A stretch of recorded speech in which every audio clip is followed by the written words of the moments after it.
کہ حضور نبی رحمت اللہ علیہ کی حدیث مبارکہ ہے وَمَن مَاتَ عَلَى حُبِّ آلِ مُحَمَّدٍ مَاتَ شَہِيدًا وَمَن مَاتَ عَلَى حُبِّ آلِ مُحَمَّدٍ مَاتَ مَغْفُورًا وَمَن مَاتَ عَلَى حُبِّ آلِ مُحَمَّدٍ مَاتَ مُؤْمِنًا۔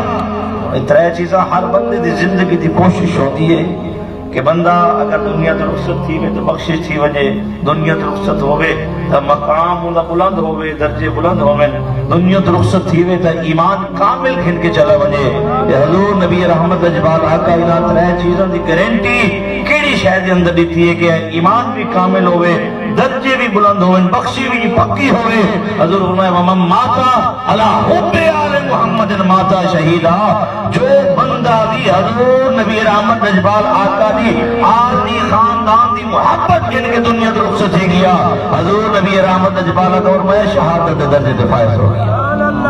وَمَن مَاتَ عَلَى حُبِّ آلِ مُحَمَّدٍ مَاتَ مُؤْمِنًا۔ جو بندہ بھی حضور نبی رحمت اجبال آقا دے گھرانے دی خاندان دی محبت گھن کے دنیا تو رخصت ہی گیا، حضور فرمایا ایمان کامل گھن گیا۔ جیڑا بھی حضور نے خاندان دی محبت گھن کے دنیا تو رخصت ہویا، حضور نبی رحمت اجبال آقا فرمایا ان دی بخشش پکی ہو گئی۔